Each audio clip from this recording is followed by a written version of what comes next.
Hey guys, welcome to the Tetra Health and Performance Podcast. Today we're tackling terms about strength and conditioning. So later this week we're hosting a seminar with another gym, teaching them a bunch of basic strength and conditioning principles. We thought today would be a really good time to jump on the mic and kind of share with you guys our thoughts and opinions on this as well. But just first, today we're joined with Michael Zapier. He's been with us for a couple of weeks now, right, Michael? Yeah, about a month or so. Yeah, that's awesome, mate.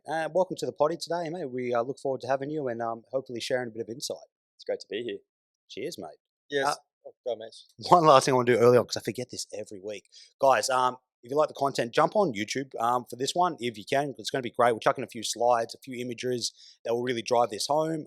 Like, subscribe, follow the channel. But this one will be a really good one for the visuals.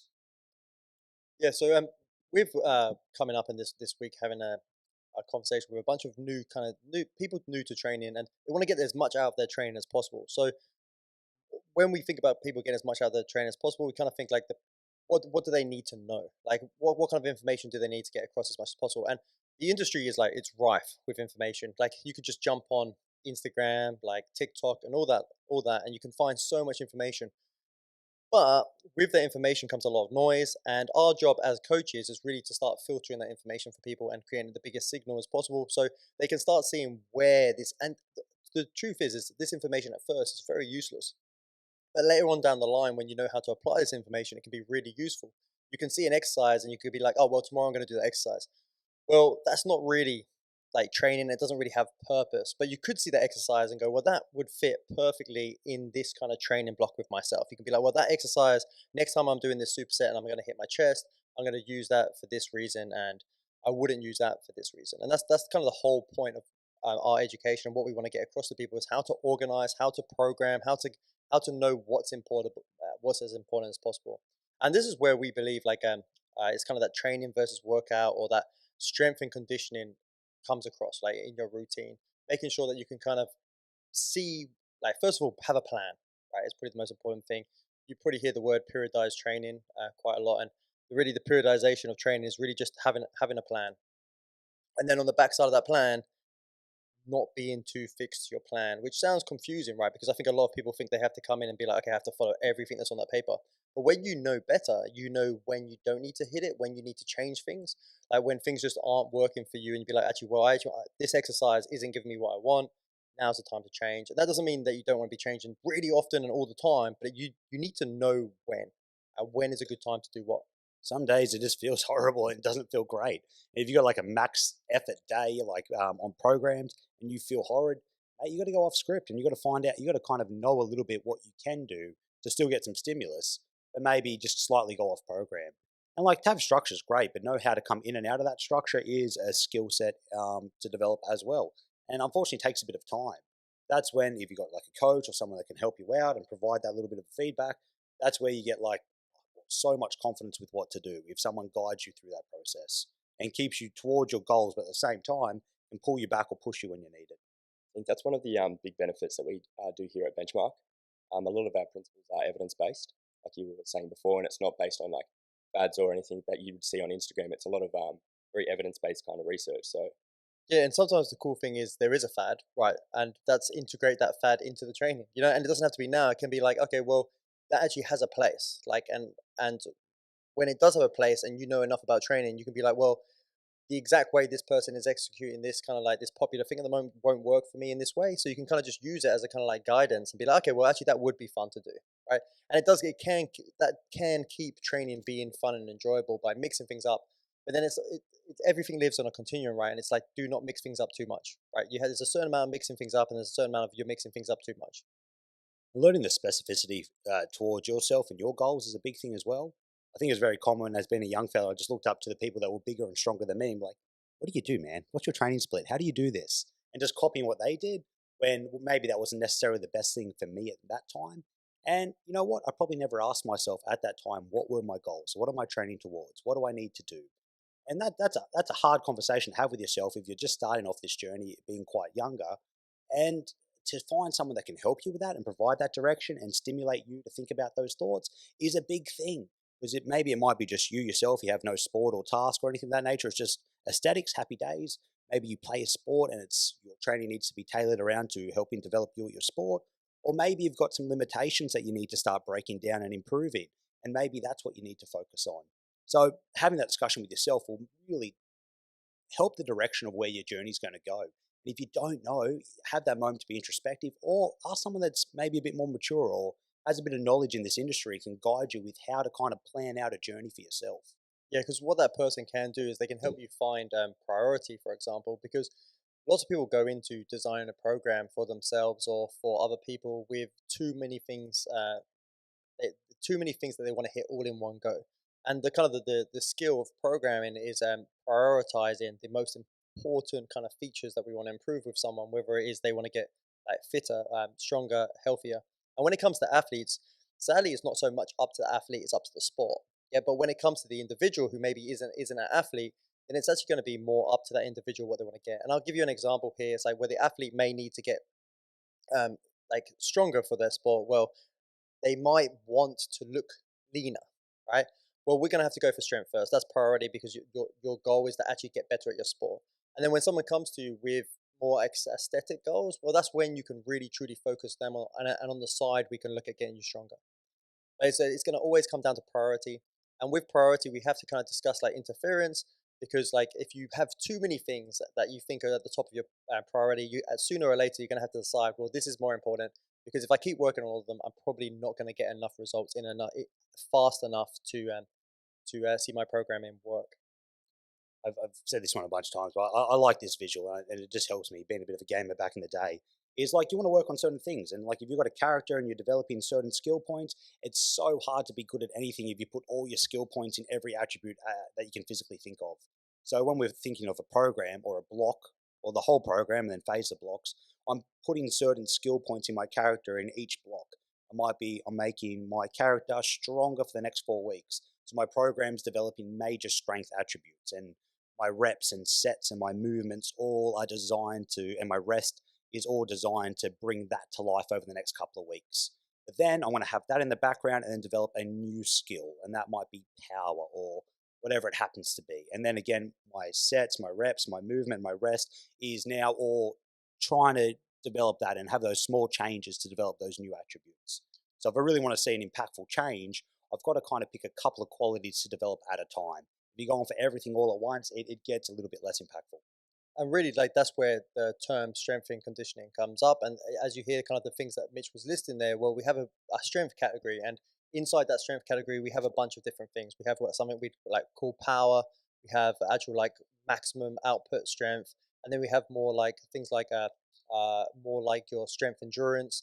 And then underneath conditioning, we have things like your kind of like your anaerobic ability, like your ability to create power and speed without using oxidative energy. And then you have that more aerobic energy where you're actually like your ability to maintain. And it's kind of like what strength condition really is. It's kind of like them simple terms that strength condition term gets thrown around, and really the words aren't that important as such. But it kind of gives us an idea that we're breaking things down. We're already starting to digest what we need from someone, and like when we do that, like it affects your sport and your training because you can then be like, hey, well, these again, these are priority. These are what we need to focus on now. Like Mitch said, then we'll focus on something a little bit later on.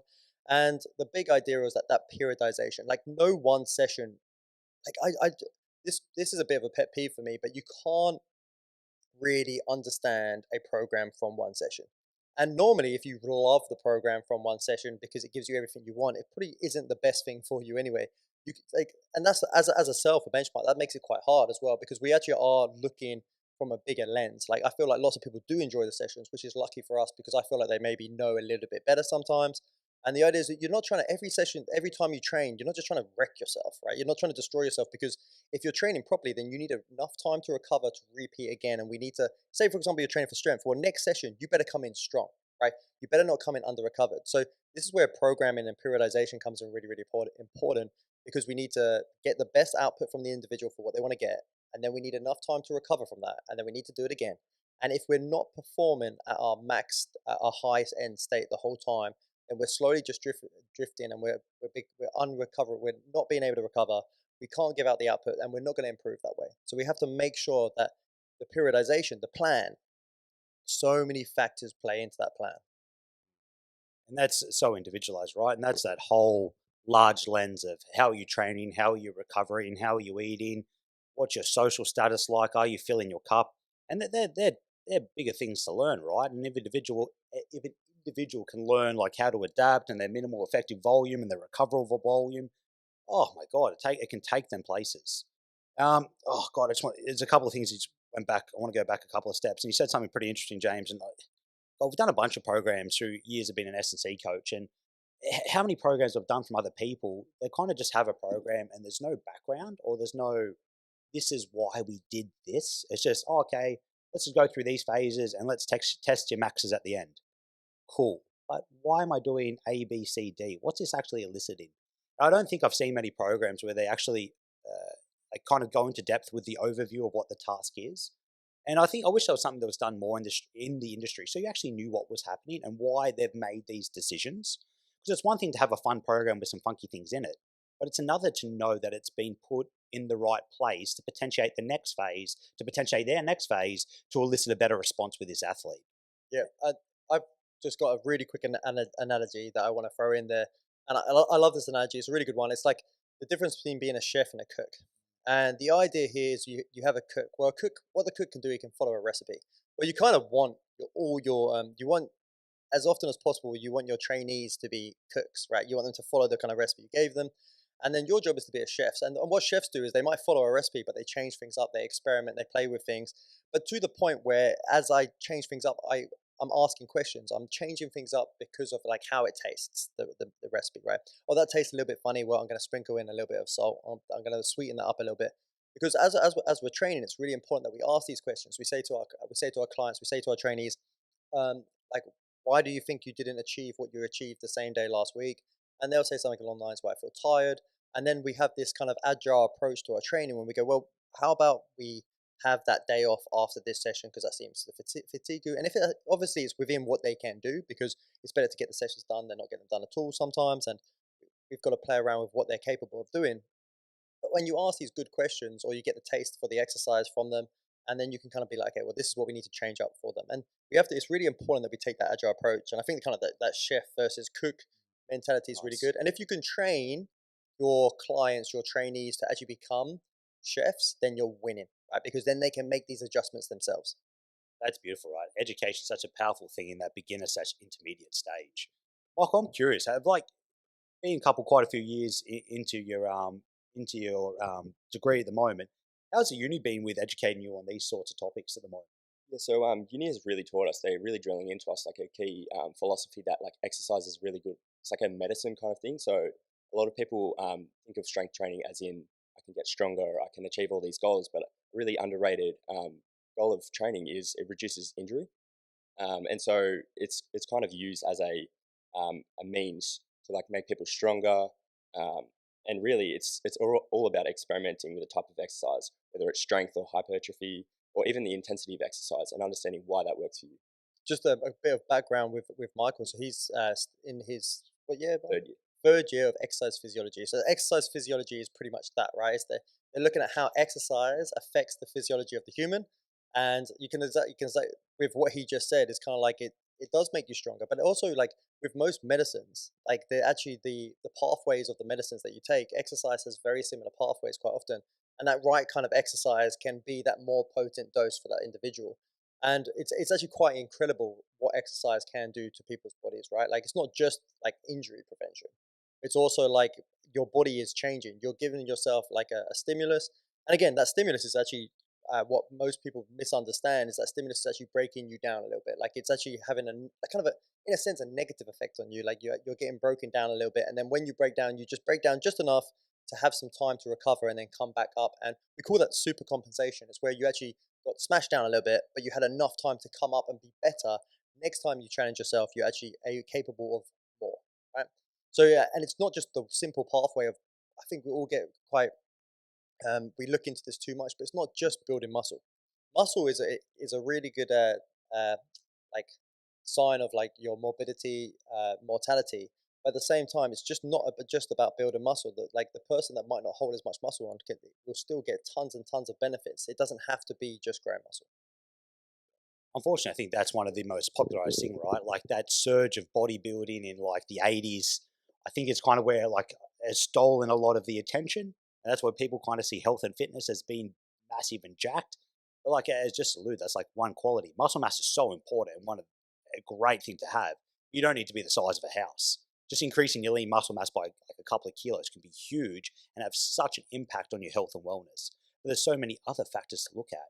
Like if we work on a bit of cardio, like different, James mentioned a few of them earlier, we've got oxidative efforts and non-oxidative efforts, but like dropping your heart rate down and your body just working less intense just to operate on a day-to-day basis, it's huge. Like just getting someone fitter, like getting their heart rate to drop, getting a bigger aerobic tank, this can be life-changing stuff. To not always have to work at gear 4 or 5, but to learn that you can actually work in gear 1 and 2 as well. And That's pretty cool. I think a lot of that comes down to kind of priority again, like I mentioned earlier, and interference again, like I mentioned earlier. Well, say for example, we often see this mistake where people are training for their sport. Well, their sport doesn't need they don't need to have most very rarely do they need to have a ton more muscle in their sport to perform better, right? So that is again that is not priority, right? And then we have to look at like, well, building a little bit of muscle probably isn't going to hurt, but then we have to look at interference. A certain amount of muscle building can interfere on maybe that person's gains in their sport, where they may not if they become heavier, they may not be able to jump so high. And the time that maybe is spent in their training building muscle might actually depreciate the amount of time that they have to actually get better at their sport.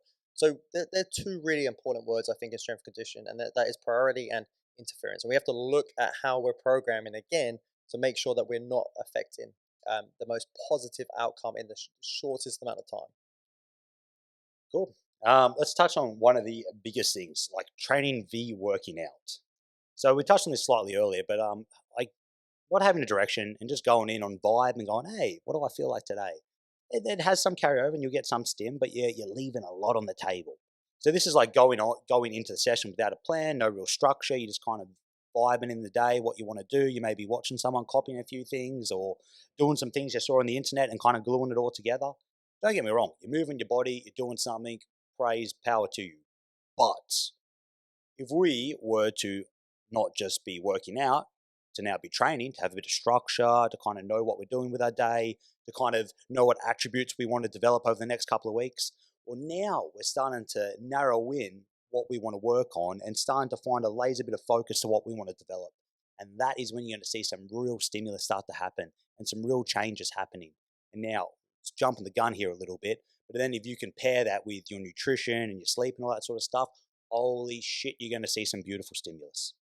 And with that in mind, we can kind of look at someone, for example, when they first start training, their body like all these different systems are operating extremely low if they haven't been training for a while. And then when we first give that stimulus, then they're improving, and it's very easy to shoot a shotgun and like improve a little bit on everything, right? But then over time, what's going to happen is, say for example, there's certain attributes that you were getting better, yeah, with your random sessions.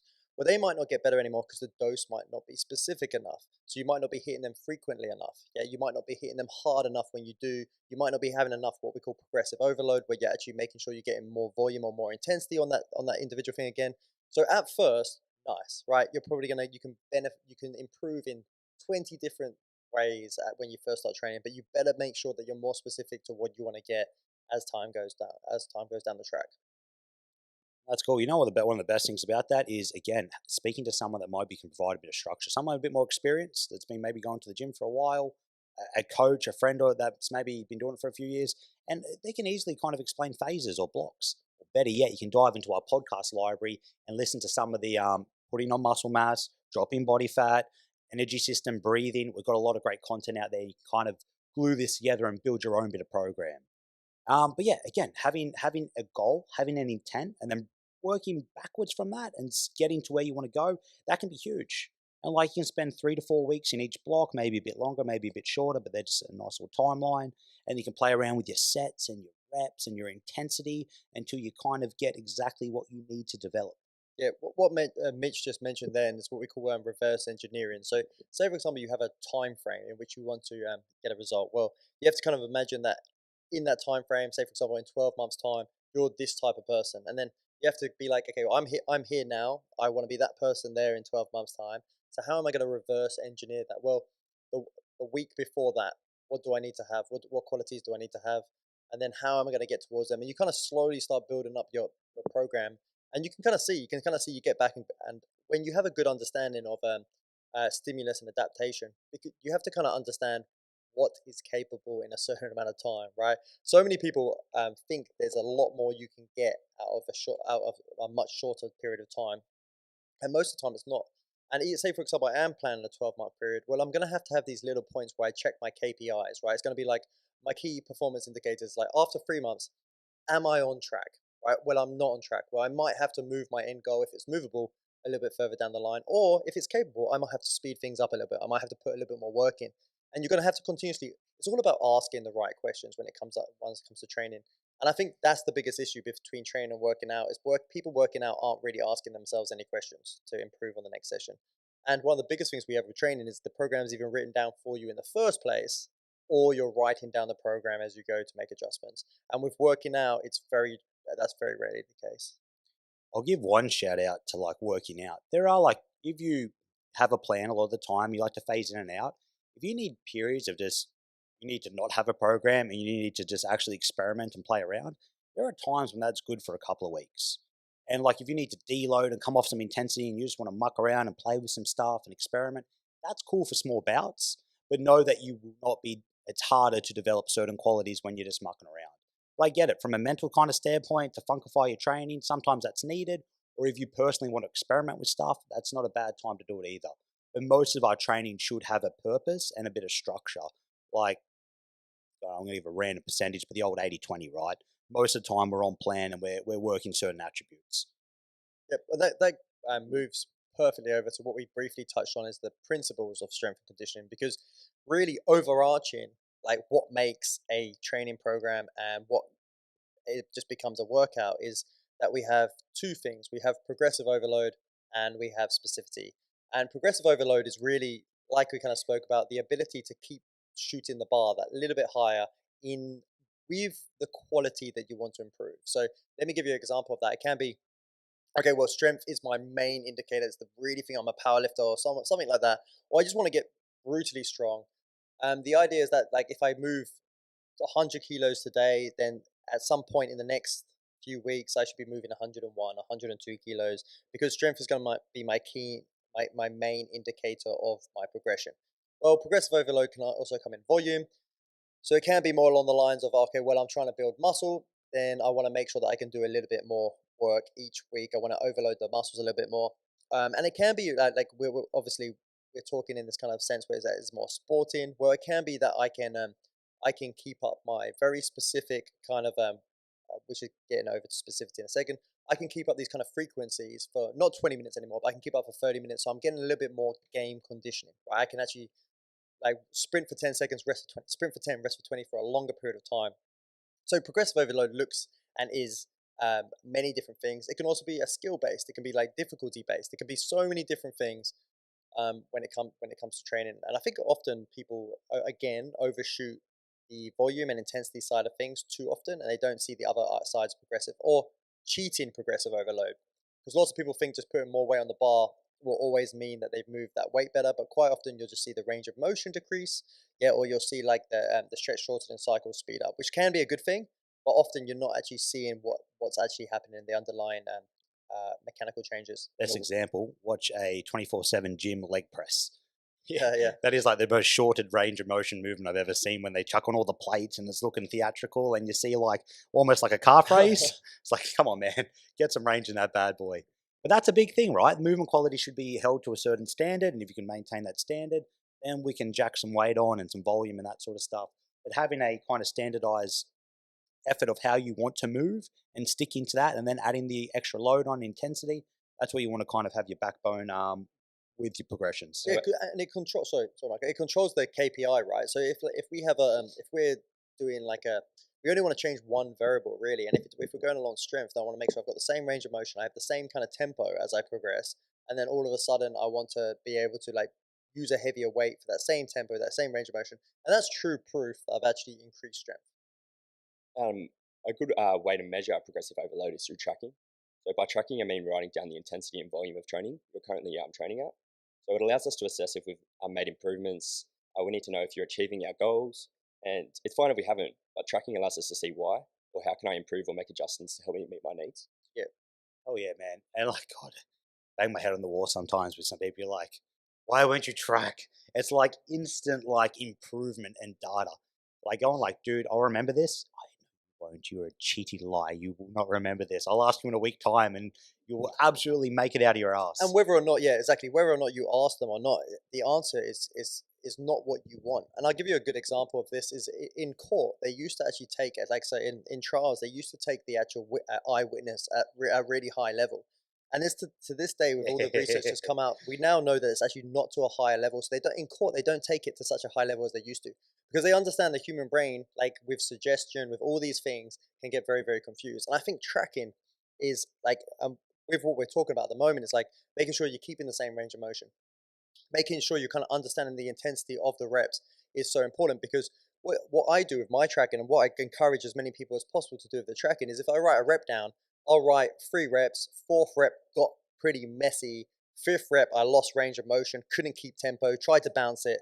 And when you've got that information written down, like you know that you can trust that from that instant feeling, and you can't like you can remember numbers, yeah, at least a week later, but you will never remember feeling. You will never remember how hard it felt. Like it's just things that the brain purposely forgets it, so you don't, so you will do it again. Easy, like, because this shouldn't be complex, right? This can be to the lowest level, notepad and paper, just like the old little $2 books from the junk shop. Write down your session and flick back to it. If you like to use your phone, like note section in your phone is super easy. If you're an Excel man or woman, that's a great thing to go to. And then on top of that, there's a bunch of apps and software that you can use that have more information. Like no barrier of entry, no real cost, pad and pen, $2. Phone, you've already got one, use your notes. If you like Excel, use Excel. It takes 5 minutes to write the template. And then from there, like it's almost a guaranteed a 20% increase in your results. I'm making that number out of my ass. But like it's a nice increase on it because you know exactly what you need to do to drive that little bit of progressive overload. You have the feedback, you have the feel, you have the objective number. You can drive that adaptation. It's good stuff. And especially if you like to have a you versus you battle and you like to beat your previous self, mate, that's the best kind of battle to be in. And Michael touched on this really well a second ago, and he mentioned the like allow you to ask yourself why. And the cool thing about this is when you look down at a piece of paper, like you can see patterns emerge that you might not be able to get out of your head. So say for example on Wednesday I did bench press, and on Monday I did bench press as well. But on Wednesday my bench press is much lower. Then I might see instantly the frequency between the Monday and Wednesday, and the volume was the volume was too high and the frequency was too close. So that is the main reason why I didn't manage to get what I wanted to get. So with that in mind, like it will show you the patterns that you can for you to make changes with over time, right? And with progressive overload, we also have specificity. Like so, these are the two principles of kind of like training at heart. And specificity comes into like again more on the along the line of that kind of priority that we were talking about earlier. Is like is the training specific enough for you to achieve what you're trying to achieve? Well, one sec. Just a little static going in the background, just like mucking around to try and piss that off. Anyway, so specificity, as James was alluding to, there's a fair few things right here. And like orders of priority with programming will help drive specificity. Normally, whatever we're after, like we will be having lookalike things of what we want to drive at the start. And I think we alluded already, that's our like our KPI lifts, the ones that we're tracking, that sort of stuff. So if we are trying to get better at squatting, guess what's going to be at the front of your session? Some sort of squatting. If we are trying to get better at some sort of energy systems, like that's probably going to be at the front effort of your session. So things look-alike movements, those things that are specific to the task that we're trying to develop, they're the things that we're going to be putting more time, emphasis, and energy into to try and develop. And they're things that kind of replicate almost the same joint positions, the same energy systems, the same intensity. We've got a lot of those things that are going to be, again, helping you drive towards what you're trying to develop. And you're going to have certain types of kind of like direct specificity, and you're going to see that in the programming because, like Mitch said, you're going to see that perfectly ties into what I want to achieve. Like, oh well, I want to get stronger in squats, for example. Easy example there is well, I'm going to do squats and I'm going to go heavy on my squats as my main movement. But then we might actually have, when we've got more time, we might actually have potentiation blocks. So we might actually have a block that might not be us going max strength, but we might be doing higher reps. And then higher reps are going to facilitate the muscle growth. And that muscle growth will potentiate the ability for us to actually a bigger muscle has potential to be a stronger muscle. So therefore, we might be able to increase the muscle strength when we get back into a strength phase. So and then sometimes it can just be the deload that you're looking for, because if we're always searching for something that is such high stimulus, so central nervous system fatiguing as high low reps, heavy weight, then we will fatigue. So it's good to take ourselves out of that situation, potentiate it a little bit, then get back in. Hell yeah, baby. Okay, do we want to touch on continuums, or do we want to go straight into like training blocks? I think it's yeah. I think continuums is definitely something to touch on. For the reason that you have to see things in it's hard to envision. We'll try and put a slide up there for you guys on YouTube. But the idea is that you have to understand that with the information that we have, there's no one number fits all, right? You can't actually just say that you're not going to get some really good strength gains from 3 reps, and you're going to get better strength gains all the time from 3 than you are from 1, because there is this kind of again, it's like it's a continuum. So whereas we have higher reps, which we kind of have always considered to be like this muscular endurance, yep, there's no specific rep range that is perfect for everything, right? And there's definitely these kind of potentiation lines where you can step a little bit up, a little bit out, a little bit down, to make sure that you're getting the right adaptation. So think of, for example, a rep range continuum. A rep range continuum would, at the top end of it, would have maybe 30 reps, and we call them reps kind of like muscular endurance. Then we go all the way down to 1, and then we'd call that like max output strength, right? Or neurological strength. Right? And then in the middle, we have all these other numbers. There's no best number there. But inside there, you can play around with the numbers, and them numbers aren't always just for the stimulus, right? They might be again, like I mentioned a second ago, they might be to facilitate a slight deload from the stimulus you're given. So say, for example, we're having this really big, we're getting a neurological fatigue from doing strength so often. Well, we might step you up and take you to 10 to 12s for a few weeks, just to take you away from that neurological fatigue, and maybe give you more of a structural fatigue, right? That's really important things to play, I think, to play around with. It's like you have the complexity and the simple. So on the far end of a continuum, you have an extremely complex exercise that might be hard to have a ton of muscular output or strength output on. On the other end of that continuum, you have a very simple exercise, which will probably guide you with the most stability and give you the most ability to create a massive amount of output.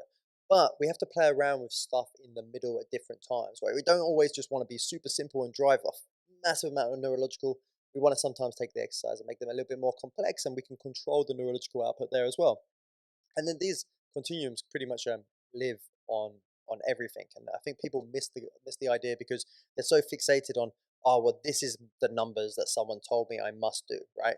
And it always lives in the middle. So, and the cool thing about when you understand that allows you to make more changes, because you're not bucketed in one place, being like, no, it must be 5 to 8 reps for me to get this stimulus. That's just not true. So if you do hit that 4 reps, you didn't get 5, but you kind of had the right intensity, then you're still going to get the same stimulus. And that's what people need to understand, I think. And there's many things that live on this continuum range, right? Some other things to kind of think about, like your recovery periods. If we're playing with some big, heavy neurological stuff and we're moving some weight, we're going to be needing to take those higher rest periods to be able to repeat that effort and to kind of get that desired stim. If we're working on trying to put some muscle on the frame, or that muscular endurance side of the fence, guess what, mate? You're not getting much of a breather. It's a lot smaller of a rest. And then again, all the in-betweens, the functional strength, the power stuff, they all live on that little spectrum of trying to have that right dose of recovery with that right volume and intensity to elicit what you're trying to get after. Even kind of like that, we talk about that simplicity and the complexity of an exercise. Also, as well as that, we have like kind of equipment that can kind of feed that in. So you could say on one end is like some barbell movements that really facilitate needing no rotation whatsoever. On the other end, it could be dumbbells and cables, which are actually going to allow that person to feed in some rotation. So if you have a rotational athlete who's been doing a lot of barbell work, well, you might feed them down that continuum to exercises that actually feed them more rotation. I'm going to make this a little bit more complex. Is if we go back a bit, and remember how we're saying we reverse engineer. So if you are an individual with like a goal or an event or something of that nature, you got to think at the end of that event, when that person's ready to compete, what's the best state I can put that person in to do the best they can at their event? And that might mean like whatever my program is, and we talk about these continuums, I want to have something where they are going to be fresh and ready to kick ass and compete. If I'm picking some sort of training modalities that are absolutely going to rock them and knock them for 6 and make them fatigued neurologically, physically, and just I'm really rocking them really hard, that's probably not the best thing for them to then segue into competition. If I've got someone that's a multi-directional athlete, they're a field-based athlete or something of that nature, I might need them to be able to, what James said, I need them to be explosive, I need them to be rotating, I need them to be confident in their body. So those training adaptations I'll be using just before they compete are going to be things that are a bit nicer and are complementary to what they need to do on the field. Come back out of it, I'll give you another example, maybe like a power lifter, probably not the best time for them to be doing max strength and like their 1RM just before their event. They're probably going to need to deload and rest a little bit and then peak up and then crush their event. So when we reverse engineer, we've got to know these continuums and know what their effects are on the individual, and we can have that right adaptation or that right stimulus before that person has their event so they can peak at their event and perform the best they can. I hope that made a bit of sense. That made perfect sense to me. So the idea there is that I think people forget about that these things sit so closely together, right? Like they forget that, like, actually, well, I think like a good telltale for that is like how many people do you see ever do 7 reps? It's like it's not something that really exists in programming, 7s and 5s and stuff like that. But if we're more guided by kind of like a reps in reserve and the actual what we're trying to facilitate in the human being for their adaptation, then we can really always get like we don't have to worry about these kind of like end results. We can actually understand how they merge together. I think that did make more sense to me. But so with that in mind, what's the best way? What's the best way to train? And the best way to train is at first, like I would say most of the time, you want a good coach, right? You want someone who can guide you through the process, teach you as much as possible, and learn from them. But like as you get better and you understand things more, then you can start considering the things that actually are going to matter to you the most. And it's like you have to ask yourself questions like, what kind of time do you have available? Like, do you have the time to do an hour and a half session? Do you have the time to do 45-minute sessions? Like your training frequency. Are you someone who actually has shorter periods of time open to you more times in the week? Or do you actually only have that space for that 1 hour, 2 hours twice a week? Because these things actually don't matter as much as people say. Why there is maybe the optimum, like which is like what's to say that the optimum for everyone is actually the optimum for that person? It's not the optimum for someone else with a different living situation. It's like it's a stupid thing we hear thrown out way too much. And even when you look at studies, these studies are never done on the type of person that you might be. So like that's why we have to have things guided off our principles. How many studies of these do you read that they're all uni students in their early 20s that are highly adaptable to anything you could possibly throw at them? Yeah, 100%. When the hell is it that 40-year-old with 3 kids that's working a 50-hour job week? Yeah. It's never that individual. Yeah, totally. So it kind of like we have to understand that you can only like if you're really going to take this information in, and lots of people we follow are people that do this full time, right? Like they have no other life stresses really but the training themselves, or they have a life where they can cut all other life stresses out, and this just might not be you. So you have to understand your environment so you can like get your type of the best training for you inside that, and like you have to look at your ability to recover and adapt. Like you might even be like, oh, actually Fridays are a day that is extremely strenuous for me. Well, how about you don't train that hard on a Friday? You have a lighter day. Maybe you just do some arms and shoulders, right? Um, and then you have to look at your history. Like, are you a very skilled athlete in your younger years? Are you a skilled athlete now? Your injury history and all things like that. And then obviously what we're saying is your training goals. But a lot of them things that I've just mentioned, people really don't take into consideration. And one of the biggest issues there is cookie cutter programs. It's like where someone buys a program from someone on the internet, and that program is kind of like, okay, well, this is exactly what fits you the best. But while we do give out them programs, we also give out the education to allow people to kind of understand that that might not be the best possible scenario for them. Yep. Yeah, I guess the whole point of this, it's contextual to you. What is going on with your life? What is your experiences? How much can you tolerate? And this is up to you to answer, not for me. It's you've got to kind of look on and go, okay, I can manage a space here, and I've got a bit of recovery here. Cool, I can get twice a week. But what is the best way to train twice a week? That's probably not just an upper and lower session, or it can be pretty good, but maybe that's 2 whole body sessions.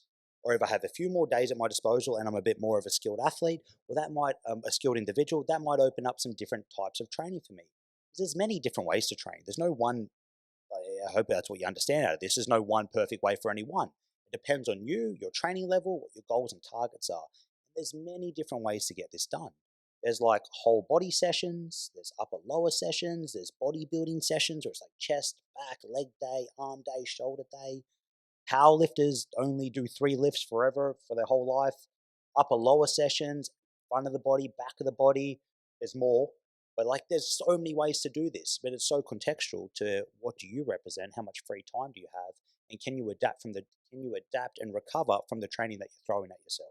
Yeah, and we call these training splits, right? So it's just the way that we're organizing the training. It just gives us like when we're delving into training, the split gives us a nice way to organize things for someone. And the truth is like sometimes the answer might be I don't really have a split because I do a little bit of this here, a little bit of this here. And if there is some structure to it and control to it, does not mean it's any lesser than that amazing push pull leg split that it must be, right? Because we do have to look at the kind of like what ties into actually.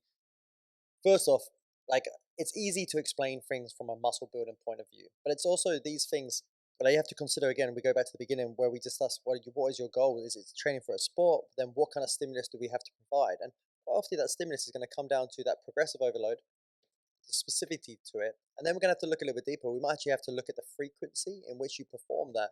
So you're performing at a high enough a frequency to not to dull down the stimulus. I'll give you an example. Is that if I'm getting for example, like a super compensation where I train and then I recover, well, I kind of want to train again when I'm at peak from recovery because that's where we kind of like we actually come up a little bit higher. So we're going to make sure the frequency is not too fast away from each other. And sometimes the best way to understand the frequency for yourself is to actually just play around with it. And when you understand what you're looking for, it's much easier to find, obviously. With that in mind, then say for example, like Mitch said, I'll give you a quick example. I train 3 times a week, and with that 3 times a week, I have only an hour to train. Well, it might, but then I want to try and hit a frequency quite high for my legs. Well, so I might train 2 of them sessions might have a bigger amount of legs in, and the other session might have a little bit less upper body, and then one big upper body session. So that's an easy way to give an example. It gets a little bit more confusing when we're going through specificity for sports than it does for just building muscle and strength. Building muscle and strength are actually, believe it or not, the easier things to do, even though a lot of people, I would say, are definitely doing it wrong. But they're the easier ones to give examples with. And I think that comes back to the training terms that we mentioned at the start. So the minimal effective dose. When we're talking about frequency, how often can we train so that we can get a stimulus so that we can grow? And another key term we can get from this is the maximal recoverable volume. Sorry.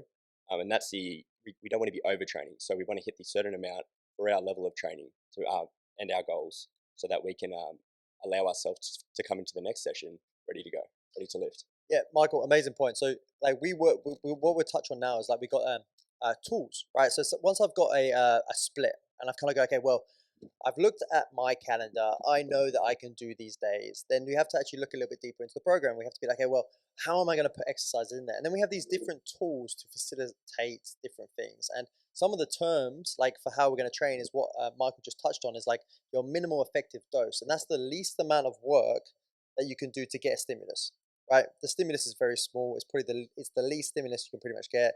Then we have like a maximal adaptive volume, which is actually like that when the stimulus is where the stimulus is actually going to get you to your goal by the end of your block or by the end of your training time. And then we have a maximal recoverable volume where if you overstep this, then what's actually happening is you're not going to be able to recover fast enough for the next session. Yep. And then inside there, we have all these different tools. It's like, well, we know, for example, that if I only have 45 minutes of training, I can use things like supersets. I can use things like trisets. I can use all these different ways to facilitate the best possible outcome. Then with that, like it might even be that if I have more time and I'm after strength, but I might not want to fatigue myself with other exercises, so I might just do a main movement. And then that main movement allows me to have a longer recovery time. So all the things that we've talked about is like there is no perfect superset, there is no perfect triset. It's just if it can facilitate exactly what you need in the amount of time that you have with the amount of recovery for you to repeat that again and perform it as well as possible again. I'll give an extra little one here too, because I know a lot of people listen to the podcast do some sort of weekend sport. So if you do, like if you have, so say for example, footy training on a certain night and you know you do a lot of sprints and that sort of stuff, probably not the best day to hit the legs. You want them probably a bit fresh so they can perform at a higher output, whether it be on training day or whether it be on game day. So trying to plug and play the right type of session so it doesn't mess up the the next session that you're doing is something you've got to consider as well. So not just your gym sessions, but also thinking about your sport days and the event of your sport day. So again, I don't know, I've met some animals that actually go for a heavy lower body session on game day. And like, I swear it makes me play better. Like, fair enough, if it has that mental edge for you, happy days. But it will probably fatigue you a little bit more and make you a bit slower and a little bit more prone to some unfortunate events. So think about how your week's planned. Think about when you've got other commitments on and how that affects your body. And then you've got to try and wiggle your training around left and right of that as well. And I think the big point here with what we're getting across with programming is that it's never like this is the perfect way to train. Like there is a better way for yourself, and the more you understand, the more you slowly dive into programming, or the better coach you have, the more that they can facilitate all the right things for you as possible. Like with the least amount of kind of interference, which we're having a lot of at the moment with the sound. So what you're finding sometimes is people get too attached to things. Like people get too attached to like, oh no, I don't want to do a superset. I just want to do a main exercise. When actually a superset would probably work better. And as you get better with coaching and you start understand like all the different ways in which you can use different types of supersets, different types of trisets, you start seeing like kind of like seeing the matrix a little bit more. You can be like, well, this is going to fit in better here, and this is able to go. This is what I want to put in instead. And it really comes down to like designing the best possible pattern for the individual. I would heavily suggest to you guys, if like you're like, okay, this sounds kind of cool, I understand some of these terms, but yet like I've got more questions, like engage us, let us know. Like you can message us, Instagram, email, whatever it happens to be. We also do have a catalog of some episodes that can provide more context. So if you're looking about recovery and like, oh, I want to train, but I'm so fatigued and I can't progress because I feel too buggered, check out our fatigue and recovery podcast. If you're like, ooh, programming sounds interesting, guess what? I've got a programming episode. You want to build some muscle? Got a muscle mass episode. Want to drop some body fat? We've got a body fat episode. And we've got you covered, guys. So check out the catalog and see what you can try and see what you can take from it and plug these things together and try and build your own program that can provide the best stimulus possible. Nice. I think that's everything, right? Awesome, guys. If you got any questions, you know what to do. Please like, subscribe, comment. Let us know how we can help. Cheers, guys. Bye.